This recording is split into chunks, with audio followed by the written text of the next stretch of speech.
Dans notre exposé d'aujourd'hui, nous allons parler de la créatine, de ce qu'elle peut faire pour vous, de son innocuité et de la manière dont elle doit être utilisée. Commençons par quelques mythes. Mythe numéro 1, la créatine est un stéroïde. Deuxièmement, la créatine n'est pas naturelle. Troisièmement, la créatine est réservée aux culturistes. Et 4, la créatine me fera ressembler à un culturiste. Qu'est-ce que la créatine? La créatine n'est pas un stéroïde. Elle est produite par le corps humain à partir d'acides aminés, la glycine et l'arginine. Et son rôle principal est de faciliter le recyclage de l'ATP, la monnaie énergétique de la cellule, principalement dans les tissus musculaires et cérébraux. La créatine est toujours le supplément d'amélioration des performances le plus utilisé par les athlètes, les hommes et les femmes de tous âges. Lorsqu'elle est utilisée en quantité modérée et dans le cadre d'un exercice normal, la créatine ne provoque pas de gonflement musculaire, mais augmente la force et la récupération. Qu'est-ce que la créatine peut faire pour vous? La supplémentation en créatine peut augmenter le stockage de la créatine dans les muscles. Cela fournit plus d'énergie disponible et vous permet de faire de l'exercice plus longtemps, plus facilement et plus efficacement. Certaines recherches suggèrent que la créatine, associée à l'exercice physique, peut augmenter la densité osseuse.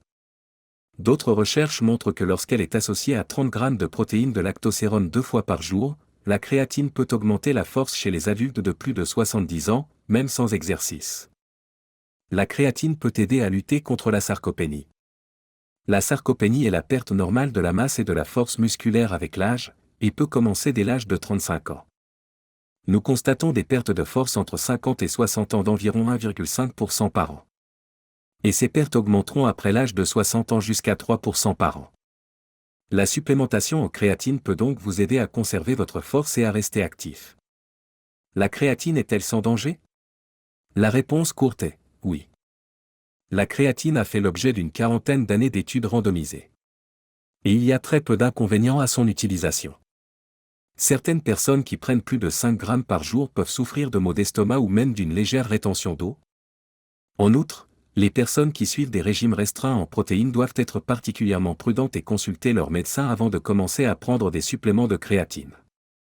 Ils doivent s'assurer que le rapport total en protéines n'est pas trop élevé. Comment dois-je prendre la créatine, si j'ai décidé d'essayer quelque chose? Les recommandations actuelles suggèrent que la prise quotidienne de créatine en faible quantité est efficace pour améliorer la force musculaire et la récupération. La prise de créatine avec une petite quantité d'hydrate de carbone est également susceptible d'augmenter l'absorption pour un plus grand bénéfice. Si vous êtes sensible à la créatine et que vous avez des maux d'estomac, diviser la quantité que vous prenez chaque jour en 2 doses peut vous aider à mieux la tolérer. Enfin, les meilleurs effets de la créatine seront obtenus en conjonction avec un exercice physique régulier. Que se passe-t-il si vous arrêtez de prendre de la créatine? Il y a de bonnes et de mauvaises nouvelles.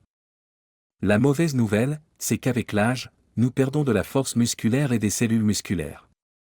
La bonne nouvelle est que la créatine fournit la matière première pour la création d'énergie dans vos cellules musculaires et aide à maintenir la force qui peut être atteinte avec les cellules restantes.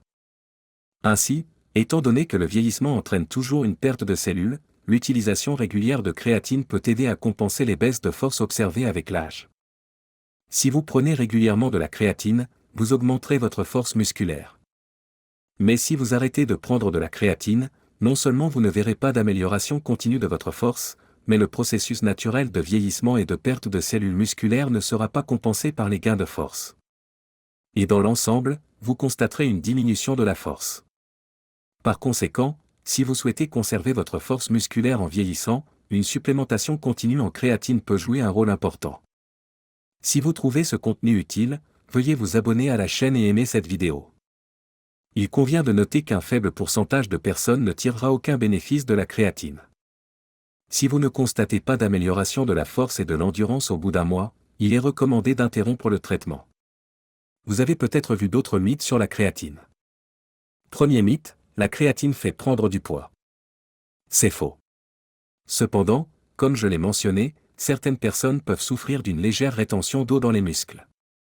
Deuxième mythe, il n'est pas nécessaire de faire de l'exercice pour en ressentir les bienfaits. Malheureusement, ce n'est pas le cas.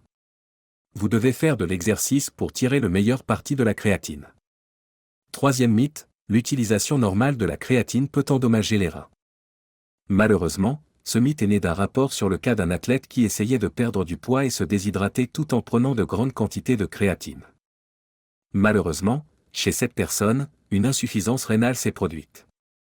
Il n'y a pas de documentation contraire dans la littérature. Mythe numéro 4, pour être efficace, le produit doit être administré en grande quantité au début de la grossesse. Des quantités élevées permettent une saturation et un stockage plus rapide de la créatine dans les cellules musculaires. Toutefois, des quantités plus faibles administrées régulièrement permettent d'obtenir les mêmes effets bénéfiques sur une période de 2 à 3 semaines. C'est pourquoi il n'est pas nécessaire de le mettre en avant. Et il est beaucoup mieux toléré en petite quantité. 5e mythe, chauffer la créatine est un bon moyen de la dissoudre. La créatine ne se dissout pas complètement dans l'eau. Cependant, le fait de chauffer la créatine peut en fait la dénaturer, car il s'agit d'une combinaison d'acides aminés. Cela modifiera la forme des molécules de créatine. Pour cette raison, il n'est pas recommandé de le chauffer pour le dissoudre. Let's review. Les mythes selon lesquels la créatine n'est pas un stéroïde et n'est pas naturelle sont faux. La créatine est créée dans l'organisme à partir d'acides aminés. Mythe, la créatine est réservée aux culturistes. Et si j'en prends, je ressemblerai à un culturiste. Les deux sont faux. La créatine est bénéfique pour les personnes qui font de l'exercice et pour les personnes qui vieillissent afin de lutter contre la perte de masse musculaire. Merci d'avoir regardé. Rendez-vous dans la prochaine vidéo.